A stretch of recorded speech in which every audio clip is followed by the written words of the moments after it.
जहां भीग रहे थे तब भी खड़े रहे। इसके लिए दिल से धन्यवाद करता हूं। आपको कष्ट हुआ, हम थोड़े लेट भी चल रहे हैं, आपको यहां ठहरना पड़ा, उसके लिए भी मैं माफी मांगता हूं। पिछले साल हमने भारत जोड़ो यात्रा की, कन्याकुमारी से कश्मीर तक चले, 4000 किलोमीटर चले, हजारों लोग हमारे साथ चले। क्यों चले? क्योंकि देश में बीजेपी और आरएसएस नफरत, हिंसा और डर फैला रहे हैं। आप जानते हो कि विपक्ष की बात मीडिया में तो आती नहीं है। नहीं आती ना? आती है? नहीं आती। तो हमने सोचा सीधा जनता के बीच में जाकर अपनी बात रखें, और इसीलिए आजादी के बाद शायद कोई 4000 किलोमीटर की यात्रा किसी पार्टी ने करी, और उस यात्रा का बहुत फायदा हुआ, क्योंकि देश में जो दो विचारधाराओं की लड़ाई है, नफरत और मोहब्बत के बीच में जो लड़ाई हो रही है, अहिंसा और हिंसा के बीच में जो लड़ाई हो रही है, वो लोगों को बिल्कुल साफ दिखाई दे गई। एक तरफ बीजेपी के लोग एक धर्म को दूसरे धर्म से बांट रहे हैं, एक जात को दूसरी जात से बांट रहे हैं, एक प्रदेश को दूसरे प्रदेश से बांट रहे हैं, और दूसरी तरफ कांग्रेस पार्टी सबको एक साथ लाने की कोशिश कर रही है,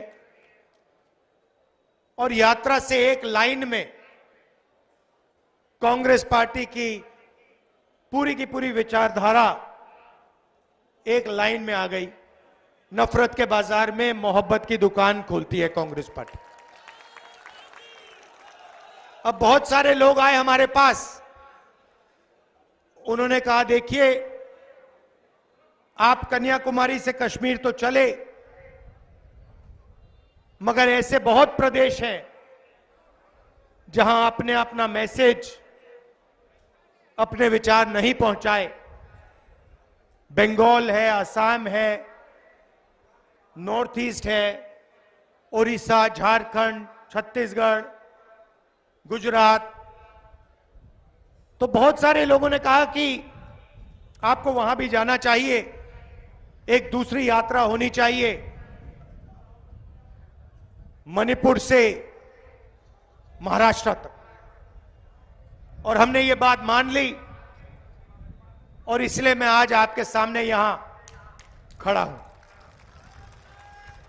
आपको एक फायदा हुआ कि मध्य प्रदेश एक प्रकार से देश का जो दिल है, उसमें से दोनों यात्रा निकल रही है।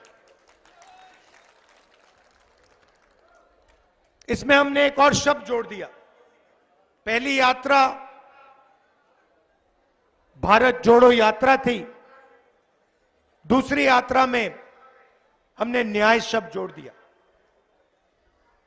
पहली यात्रा में जब हम चल रहे थे तो मैं लोगों से पूछ रहा था कि देश में ये जो नफरत फैलाई जा रही है, जो हिंसा फैलाई जा रही है, इसका कारण क्या है? जरूर बीजेपी फैलाने का काम करती है, मगर ये जो कर पा रहे हैं इसका कारण क्या है?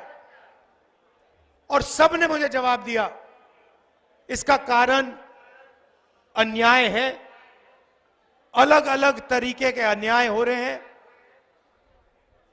युवाओं के साथ बेरोजगारी, किसानों को सही कॉम्पेंसेशन नहीं दिया जाता, सही दाम नहीं दिया जाता। तो अलग अलग तरीके के अन्याय हो रहे हैं, इसीलिए भारत में नफरत फैल रही। तो इसलिए हमने ये शब्द अपनी यात्रा में जोड़ दिया, भारत जोड़ो न्याय यात्रा। आप जानते हो, क्योंकि अन्याय आपके साथ हो रहा है। सबसे बड़ा आर्थिक अन्याय, आप जानते हो कि इस देश में 22 ऐसे लोग हैं जिनके पास उतना ही धन है जितना हिंदुस्तान के 50% आबादी के हाथ में है। 22 लोगों के हाथ में उतना धन है जितना हिंदुस्तान के 50% के नागरिकों के हाथ में है। जो 50% इस देश के सबसे गरीब लोग हैं, उनके हाथों में देश का 3% धन है। और जो देश के 5% सबसे अमीर लोग हैं, उनके हाथ में 60% देश का धन है। तो सबसे पहले आर्थिक अन्याय, 40 साल से सबसे ज्यादा बेरोजगारी। अगर आप युवाओं की बेरोजगारी को देखें तो हिंदुस्तान में पाकिस्तान और बांग्लादेश से दुगनी बेरोजगारी है। ठीक से सुनो, पाकिस्तान और बांग्लादेश से दुगनी बेरोजगारी हिंदुस्तान में है। यह क्यों हुआ? क्योंकि नरेंद्र मोदी जी ने नोटबंदी की, जीएसटी लागू की, और जो छोटे व्यापारी हैं, जो छोटे कारखाने चलाते हैं, स्मॉल और मीडियम बिजनेस चलाते हैं, जो इस देश को रोजगार देते हैं, वो एक के बाद एक बंद हो गए। और अगर आज हिंदुस्तान की अर्थव्यवस्था को आप देखें तो हर सेक्टर में 5-6 कंपनियों की मोनोपोली है। अदानी जी को देखिए, देश के एयरपोर्ट, सारे के सारे पोर्ट्स, पावर जनरेशन। हिमाचल में अगर आप सेब की बात करो, वो पूरी की पूरी मार्केट उनके हाथ में। तो बड़े बड़े उद्योगपतियों को, 3-4 को, हिंदुस्तान का पूरा धन पकड़ा दिया। नतीजा क्या हुआ कि जो लोग देश को रोजगार देते हैं, स्मॉल एंड मीडियम इंडस्ट्री वाले लोग, वो सब बंद हो गए और देश के युवाओं को रोजगार नहीं मिल सकता। और किसी भी प्रदेश में आप चले जाइए, आपको हिंदुस्तान के युवा सड़क पे भटकते दिखेंगे, बेरोजगार मिलेंगे। तो ये हुआ आर्थिक अन्याय। इसमें आप किसानों को भी जोड़ दीजिए। नरेंद्र मोदी जी ने 16 लाख करोड़ रुपया हिंदुस्तान के 10-15 उद्योगपतियों का माफ किया है। किसानों का 1 रुपया माफ नहीं किया है। आज तक 10 साल में किसानों का 1 रुपया माफ नहीं किया। और किसान क्या कह रहा है? किसान सिर्फ एमएसपी मांग रहा है कि भाई हमें सही दाम दिलवा दो। हम मेहनत करते हैं, 24 घंटा काम करते हैं, ठीक है, हमारा नाम अदानी नहीं है, अंबानी नहीं है, मगर हम मेहनत करते हैं, देश को भोजन देते हैं, हम सिर्फ सही दाम चाहते हैं और कुछ नहीं। होता क्या है, जैसे ही किसानों का अनाज तैयार होता है, एक्सपोर्ट इंपोर्ट पॉलिसी को बदल के दाम गिरा देते हैं। फिर किसानों को अपना माल कम दाम पे बेचना पड़ता है, फिर दाम फिर से बढ़ा देते हैं। तो किसान सिर्फ कह रहे हैं हमें गारंटी दीजिए, कम से कम हमें एमएसपी चाहिए और कुछ नहीं। बीजेपी के लोग कहते हैं एमएसपी नहीं मिलेगी।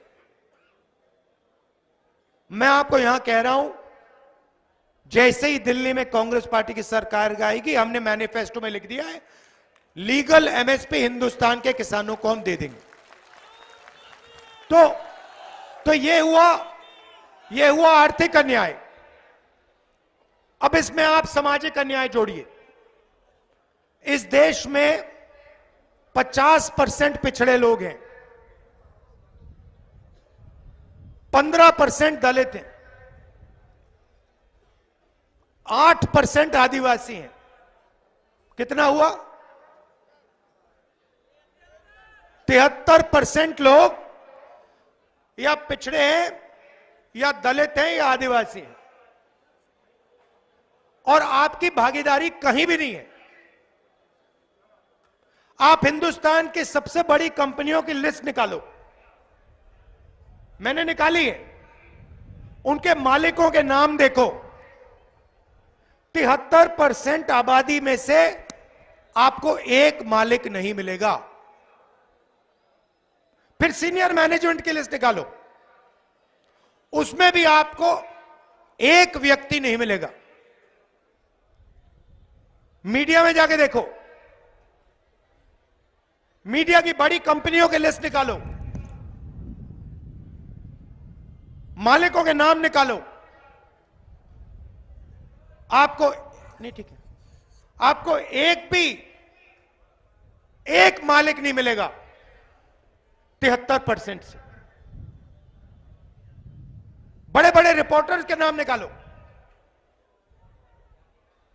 इन्फ्लुएंसर्स के नाम निकालो, वहां भी 73% में से आपको एक नहीं मिलेगा। ठीक है, पता नहीं, शायद पिछड़े लोग, दलित, आदिवासी भागीदारी नहीं चाहते, बड़ी बड़ी कंपनियों के मालिक नहीं बनना चाहते,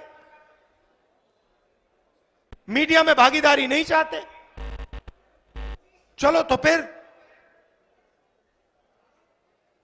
बड़े प्राइवेट कॉलेजेस को देखो, प्राइवेट यूनिवर्सिटी को देखो, उनके मालिकों में आपका एक आदमी नहीं। सेंट्रल यूनिवर्सिटी के प्रोफेसर्स की लिस्ट निकाल दो, उसमें आपके 73% के 10% लोग हैं, और वो भी छोटे छोटे प्रोफेसर। ब्यूरोक्रेसी में देखो, हिंदुस्तान की सरकार को 90 लोग चलाते हैं, आईएएस अफसर हैं, हिंदुस्तान के पूरे बजट को बांटते हैं। उनकी लिस्ट निकालो, 90 में से 3 पिछड़े वर्ग के हैं, 1 आदिवासी है, 3 दलित हैं। और जब बजट को बांटने का काम आता है तो उनको कोने में बैठा दिया जाता है, कोने में बैठा दिया जाता है। कहा जाता है देखो तुम लोग ज्यादा बकवास मत करो, इधर बैठो, 73% को कोने में बैठा दिया जाता है, छोटी छोटी मिनिस्ट्री दी जाती है। देश का 6% बजट, 6% बजट का निर्णय आप लोग लेते हो। तो प्राइवेट कंपनियों में 73% नहीं है, मीडिया में 73% नहीं है, शिक्षा में 73% नहीं है, स्वास्थ्य में 73% नहीं है, तो आप हो कहां? मैं बताता हूं आपको। मनरेगा की लिस्ट निकालो, मजदूरों की लिस्ट निकालो, उसमें आपके नाम दिख जाएंगे। जितने देखने देख लो।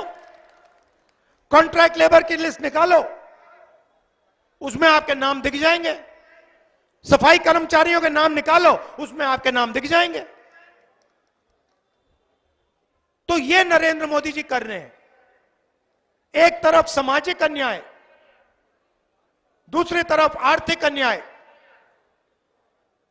किसानों को कुछ नहीं देते, मजदूरों को कुछ नहीं देते,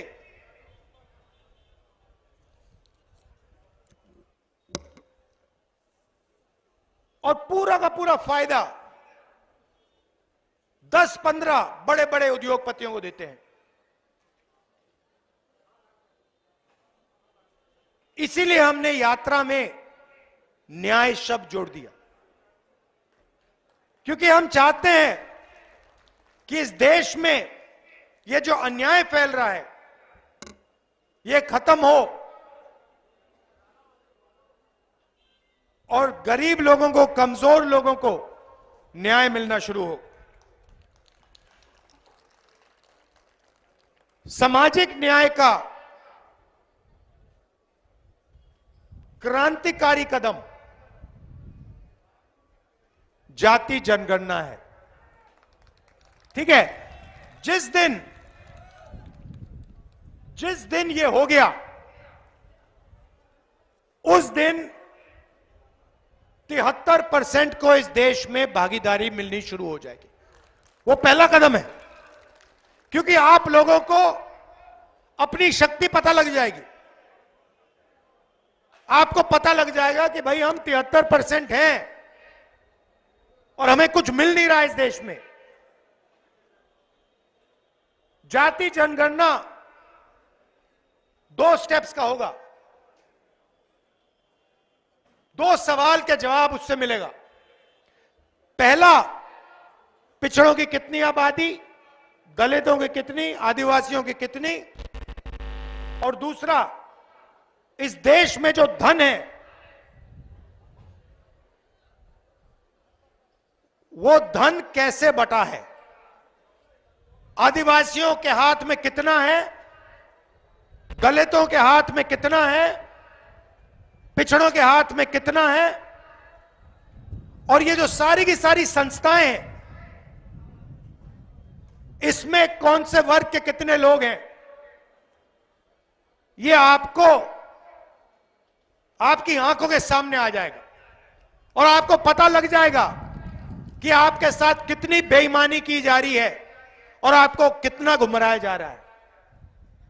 अंत में मैं अग्निवीर की बात करना चाहता हूं। पहले क्या होता था, इस देश में एक तरीके के शहीद होते थे। सेना में, वायुसेना में, नेवी में अगर कोई शहीद होता था तो उसे शहीद का दर्जा दिया जाता था। अगर कोई अपनी जान देने के लिए सेना में जाता था तो देश उसकी रक्षा करता था। उसको पेंशन मिलती थी, रिटायरमेंट के बाद उसको कैंटीन मिलती थी, गांव में उसका आदर होता था। आप लोग जानते हो, आपके गांव में एक सर्विसमैन जो होते हैं, पूरा समाज उनकी आदर करता है, उनकी रिस्पेक्ट करता है। अब अग्निवीर योजना में 2 तरीके के शहीद बनने जा रहे हैं। शहीद दोनों होंगे, मगर अगर शहीद अग्निवीर है तो इसे शहीद का दर्जा नहीं मिलेगा, उसे पेंशन नहीं मिलेगी और उसे कहा जाएगा देखो भैया आपने देश को अपनी जान दे दी, मगर देश आपकी इज्जत नहीं करेगा। देश सिर्फ 4 में से 1 जवान की इज्जत करेगा, जो बाकी 3 अग्निवीर होंगे उनको निकाल दिया जाएगा। 4 में से 3 लोग वापस आएंगे, उन्हें ना पेंशन मिलेगी, ना कैंटीन मिलेगी,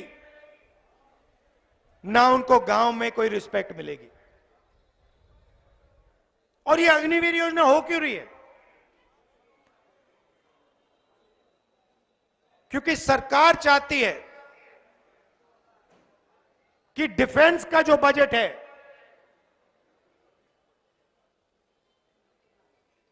वो जवानों का ना मिले, उनकी पेंशन में ना जाए, उनकी ट्रेनिंग में ना जाए, मगर बड़े बड़े उद्योगपतियों के बैंक अकाउंट में जाए। आप अदानी जी को देखिए, आज पहले क्या होता था, हिंदुस्तान के हथियार ऑर्डिनेंस फैक्ट्री में बनते थे, गोला बारूद ऑर्डिनेंस फैक्ट्री में बनता था, एचएल हवाई जहाज बनाता था। अब क्या हो रहा है, एचएल को परे कर दिया। अदानी जी अब हथियार बनाएंगे, बारूद बनाएंगे, गोलियां बनाएंगे, ड्रोन बनाएंगे,